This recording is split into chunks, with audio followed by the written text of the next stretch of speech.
everyone, and welcome to our YouTube channel, Moneyline with Nancy at TV. In case you're not a subscriber yet, please do subscribe. Just press the subscribe button as well as turn on the notification bell so that you can get notifications when we upload our videos. Don't also forget to subscribe and join, follow, like our other social media platforms. Of course, you're seeing it right about now. Don't also forget to share this video across your platforms. Enjoy the video. All right, Michael Ango is my guest right now. He's the Acting Executive Chairman, FCT Internal Revenue Service. The last time he was here, he was not in this capacity. Hello, friend. Welcome to the program. Morning, Nancy. Thank you Morning. for having me. How are you? I'm very well. Now, let's talk about tax compliance in the FCT. And I think I just need to go straight to it, especially given the current economic challenges that we're having in the country. How has tax compliance been in the FCT? Bearing in mind that FCT, of course, is the nation's capital. You have a lot of high net worth individuals here. I'll come back to that shortly. And what strategies is the IRS, FCT IRS, under your purview, employing to encourage compliance despite the challenging times? Well, I think the FCT IRS, or let me say the FCT, is, of course, as you said, it's the Federal Capital Territory. So it's not isolated from the larger issues around the Nigerian tax system. But you must also understand that the FCT IRS is still relatively new. It's barely 10 years, since the FCT IRS was created. So in terms of what it's been able to achieve in the last decade or so, it's made a lot of significant progress. But I still think there are a lot of gaps in terms of tax compliance in the FCT. And what you see is that there's still a lot of, lack of information or knowledge about the FCT IRS itself and exactly what it does within the FCT. And part of that is attributable, of course, to the fact that you have two tax authorities operating within this jurisdiction. You have the FIRS, which then oversees, federal taxes and all. And then you have the smaller FCT IRS, which then is to oversee the tax or revenue administration within the FCT. So in terms of compliance, there are significant gaps. But one of the things that we've set out to do in the last 6 or 7 months is essentially to go out there and spread the knowledge, spread the information, spread the news that there is a tax authority that is specifically dedicated to the FCT and which works for the FCT and whose revenues are directly used to develop the FCT. So I think in terms of investment, if I were to ask the residents of the FCT, I think they should be more invested in seeing the FCT IRS succeed than any other institution, because there's the revenues that the FCT IRS collects that is going to be used to develop the city. So to answer your question, compliance is quite low, but we're working to improve it. And of course, like I explained, this is historical and all of that. But progress has been made. We've gotten significant support from government, from the minister, from the National Assembly, the president. There's been a lot of investment. And FCT IRS is the only tax in that sense, in terms of like a state, that the National Assembly actually set up as so we are actually special in the sense that we have the National Assembly as our own legislative body. We have a minister, and then we also have the president as one of our taxpayers, as it were. So we're special. So you're the landlord of the president. Yes, as it well, were. not his landlord, we're his tax authority. Okay, just for emphasis or perhaps for clarity, what category of taxes do you collect, FCT IRS? So I think we need to be clear on that. Yes, I think that's also very important. We collect every tax that the State Internal Revenue Service collects. So we collect personal income tax from the employees, which is the PAYE. We collect personal income tax from persons in business. We collect personal income tax from self-employed persons. We collect personal income tax, from political office holders, political appointees. We collect personal income tax from the president, the vice president, the SGF, the National Assembly, the Senate president. All the ministers are to pay their personal income taxes to us. We collect capital gains tax from individuals. So if an individual sells off his or her asset, which is a chargeable asset in the FCT, and makes a gain, he or she is supposed to pay us CGT.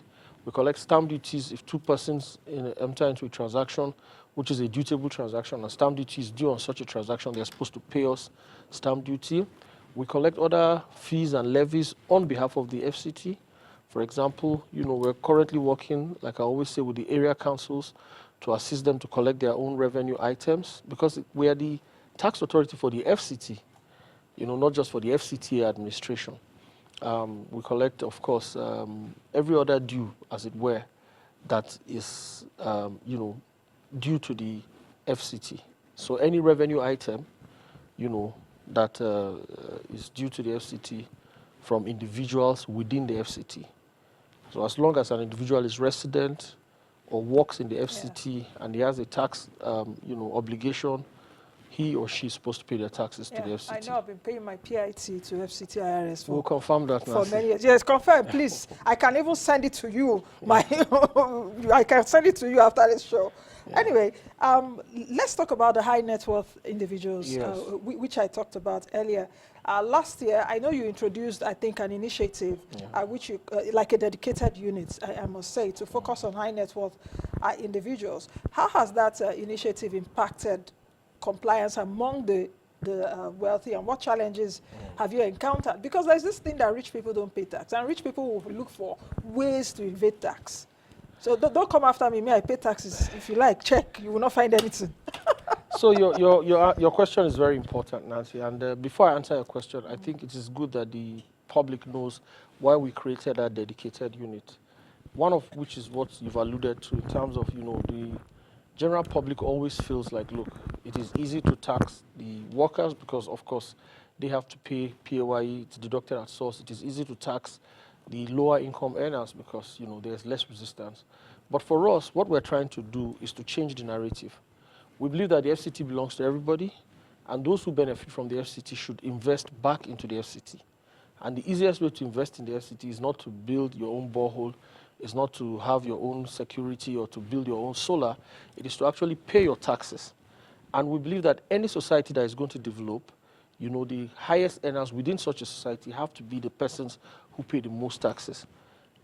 Again, in mitigation to some of the HNIs, they've also said, look, we weren't even aware that we had such obligations to the FCT. So what we said is, okay, fine. We will do our own part. We'll create a dedicated unit to you. If you're a big man or big woman and you don't want to go to the tax office, we'll create an office which is very comfortable for you. You come there, you sit down, within 5-10 minutes, we attend to your issues and you can go off. But what is important is that every person in the FCT has to understand that they have obligations to the FCT and they should pay their taxes. We also have information, which we're trying to put out there. But it's not an adversarial thing. What we're saying is, look, over the years, this compliance from this particular segment of persons has been poor. So we're writing them letters, we're informing them, we're also offering them services. So any HNI who wants to comply will assist you. If you do not have your own dedicated tax consultant, we'll assist you to do your papers. If you provide the information, we'll tell you what you owe us. Once you pay, we'll issue you your receipts or your tax clearance, as it were. The whole idea is that over time, we believe that the taxes that we are going to recover, we're going to be able to get more revenue from this segment of the society than we will if we continue to chase after the lower income. But more importantly, it is to create that inclusive, system where everybody's contributing. The one who pays 1 naira should pay. The one who pays 1 billion should pay, because all the revenues will then go into the pot and provide infrastructure, provide social services, provide the roads, provide the security that both the lower and the higher income earners can use. That leads me to a question of mandatory tax filing for the appointees and public officials. Yes. There's been a strong push for filing of annual returns, which a lot of people do not also You're know. absolutely right. I always have my tax consultant always ring it in my ears, because sometimes you confuse it. So political appointees and elected officials also required to comply. And how are you also, of course, you've talked about how to ensure accountability, but for mandatory annual tax filing, what do you say to that? So just to clarify, under the Personal Income Tax Act, there are two distinct returns. One is the employer's annual returns, which was due 31st of January, and which we commended those who filed, and those who didn't file, we immediately sent them their penalties for non-filing, and we're still going to go after those who haven't filed. For the individual income returns, that is due by the 31st of March, and everyone whether in employment or out of employment, and particularly those persons who have additional income. You know, every person is required to file their annual income return. So yes, the answer is that every person, political office holder, political appointee, businessman or woman, you know, anyone who earns any form of income within the FCT is required to file their annual returns by the 31st of March. And the reason being that at the end of the year, you know, you would have had 90 days from the end of last year to then do all your papers to find out what you earned, what you didn't earn, prepare your records, and then file. What this does is essentially to help us with records. So those who have filed and who have done properly, they can then apply for their tax clearance certificates and get them. Those who haven't filed, we can review and say, look, you are still owing us something, you need to pay. And then it also creates a culture of compliance. If you go to any developed society, this thing happens. In the US, I think it's April. In the UK, I think it's March also, like ours. So these things are not novel to us. But in times past, we have not made a lot of noise about it. We've been quiet. But this time around, we're pumping out letters. The tax offices are out there. We had a roadshow about 2 or 3 weeks ago. We went out, tried to educate the residents, and then we're going to be on TV, radio. That's why I actually came here, to let people know about this. But the flip side to it is that if you do not file your tax returns by March, of course, there will be a penalty. Will there be a grace period? I can't say if there will be a grace period. That will be determined by, you know, the political leadership. Probably the Honorable Minister may then decide to say, okay, give them another 30 days. But I think that the important thing is that for people to understand that, look, these obligations exist in the tax laws. And until people begin to comply, we're not going to have a society where we can then say, look, I demand for the government to build roads. The Honorable Minister should build the road to my house. The Honorable Minister should provide you know, power. The Honorable Minister should provide solar lightning. Oh, there was a robbery in my area last week. The Honorable Minister should have provided security. The Honorable Minister cannot do all of that if you and I don't file our taxes. That's the next question around. Many Nigerians questioning the use of tax revenue, which sometimes also affect their willingness to pay. So how do you now address these concerns and improve transparency for people that are paying already? Are they seeing what is being used for? That would also encourage other people to pay. So we're talking about public trust and tax utilization. You're absolutely right.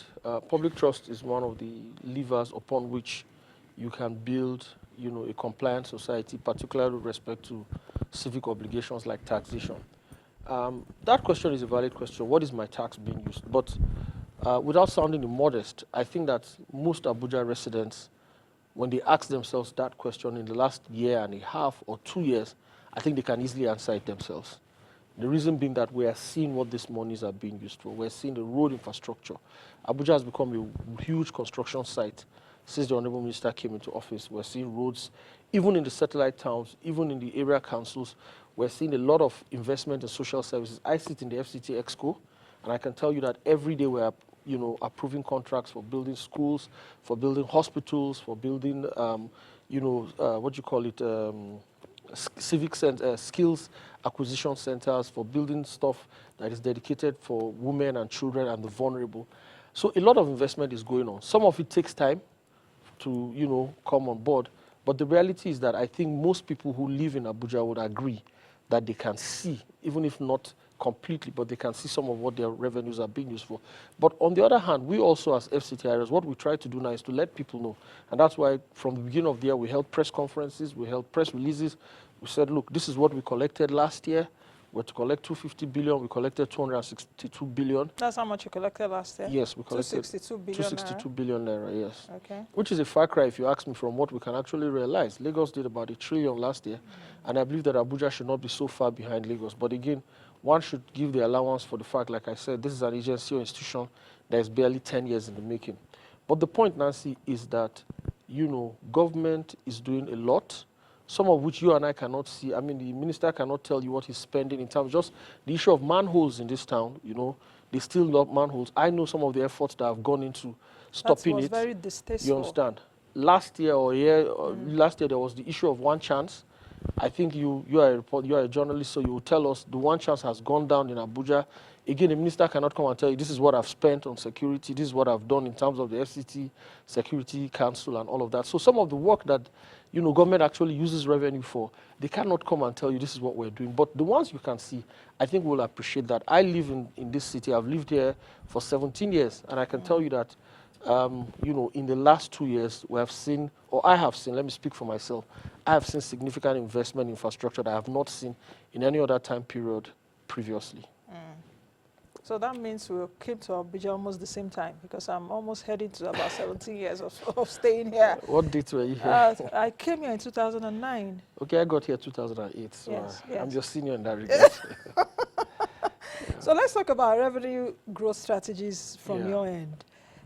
Because there's a whole lot to also talk about. You want to do this, but you know that increasing tax revenue is a key priority, of course, Yeah. from your end. So what specific policies are you putting in Yeah. place to be So, able to so a achieve lot, that? some of which I've already spoken Yeah, to. about. We've talked about the issue of HNIs. We've talked of improving the compliance culture, but more importantly, we're investing a lot in technology. Okay. Now, the reason why we're doing that is that we realize that the world is evolving. The average young person now who is within the ages of, say, 21, 20 to 30, who are not, given to my generation, who just don't want to look for employment, these guys are independent, they are working for themselves. Persons who are technologically savvy don't have the time to start walking to a tax office or coming to start filing paper returns and all that. So we're investing in technology. We're saying, look, we will meet you where you are. We want to ensure that the average taxpayer is able to comply in the comfort of their businesses or their homes. Another significant thing we're doing is collaboration. Okay. Because I And was coming to that, yeah, perhaps with other a agencies. lot of collaboration with other agencies, with the FIRS. We are working very closely with them. We realize that the FIRS, has a lot of information, it has a lot of data, it has structures, it has more tax offices within the FCT than we do. Yourself. So why not leverage on that? We're also working with other agencies within the FCT. We have lands, we have AGs, we have Abuja Environmental, we're FCDA, we're all working together, because at the end of the day, what is important is that all the revenue can come in. Also, we're doing audits. When I came in office, I realized that there was no audit function within the FCT IRS, which, meant that once a taxpayer does not comply, you really have no means. So we created an audit function, and that audit function is doing a lot in terms of reaching out to try and do back-year audits and all of that. We're also working, with the law enforcement agencies also. I visited the EFCC, I visited NFIU, because we also need to get information. We need to create a database. We need to know who are the taxpayers. We need to know what they have. So if a taxpayer files his income returns, we need to understand if he or she has totally declared their income. So there's a lot of work doing. Some of it has an incubation period. And so sometimes when people say, oh, I'm not really seeing what is happening, we say to them, relax. The time is coming. And like I said to you, we believe that the FCT, has the potential to fund all its activities from the internally generated revenue collected from the FCT. And I must say that we've gotten absolute support, from the Honorable Minister of the FCT, His Excellency Nyesom Wike. He's given us a lot. We've never asked for anything he hasn't given us. And that's why, for me, this is also like a personal crusade, because I believe that when government shows the commitment to do something, then the citizens should support. Historically, we can't do anything about what has gone wrong, that, public trust has been broken previously. But we believe that, if the residents of Abuja partner with us, in a few years' time, we are going to have a city that everyone will be proud of. Abuja is going to be 50 next year. And I know in personal and public conversations with the Honorable Minister, he stated that he wants to transform the city before that, 50th anniversary. And I think we should give him a chance and see. But he's not going to fund it from his pocket. So you and I have to pay the taxes with which he's going to do all these things. In the midst of all what you've said, I've not heard anything around the informal sector brought in. Yes. Or perhaps is there any drive to expand like the tax net, which you and I have always said before you came in this role, without also suffocating businesses? Because I started this interview on the basis of challenging times. Yeah. So you're absolutely right. And you see, the informal sector is a very interesting segment of the economy. All the statistics from the MBS and all tell us that the informal sector, is the largest in terms of volumes, but not necessarily in terms of, GDP. And so what we are focusing on is to say, look, can we build first an ecosystem or an environment that then supports and aids the informal sector to then grow? I do not really believe that there's anything like the informal sector, and I'll say to you why. That lady who sells, akara or who sells corn, I can tell you she knows how many corn cobs she has bought. She knows how much, when she makes her paste, she knows how many balls of akara can come out of it. So she's not informal in the sense that she knows what she's doing.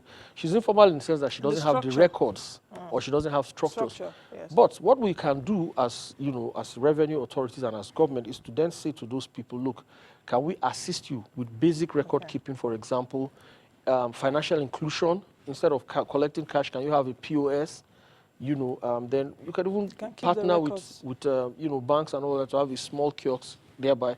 Let me mention before I forget, one of the major initiatives which we're going to be bringing on stream this year is our kiosk offices, which we're going to site in the area councils. We're going to site around small business plazas, MAP, FAB, Wuse Market, Garki Market, and all of that, so that the average taxpayer doesn't have to run to the tax office. Because I was also coming to, I don't know how many offices you have. I know there's an IRS here in Asokoro. We have 16 offices in Abuja, and you know that is grossly inadequate. So, and we don't have all the revenue to build brick and mortar buildings. So what we're trying to do is to just have these small kiosk offices, which will have solar power, a fan, a laptop, 2 or 3 staff there who can then, you know, provide the tax services that the closest taxpayers require. All right. Thank you very much for coming on the show. I know this will not be the last. Thank you very much. Yeah. All right. I've been speaking with Michael Ango. He's the acting executive chairman at the FCT IRS. That's the FCT Internal Revenue Service. The FCT has its own tax authority. From this interview now, you know. So thank you again for coming. All right, just before we go, let us also tell you that our March Business Clinic will be coming up on March 20th, if I'm not mistaken. So just send I'm interested to that. We'll be having Dr. Stephen Akitayo speak to us about how to build wealth from the ground up. So that is one business clinic you don't want to miss. How to build your wealth from scratch.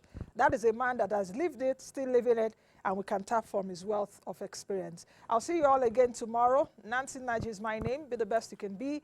I'm going to change that you want to see. Bye now. Thank you for making it up to this minute, watching the video. Thank you all. Don't forget to subscribe to our YouTube channel, Moneyline with Nancy TV. Like, follow all our other social media platforms where we keep you up to speed with fantastic interviews, as well as markets, personal finance, business, and economy information. This is the best place to be. I'll see you all again in the next video.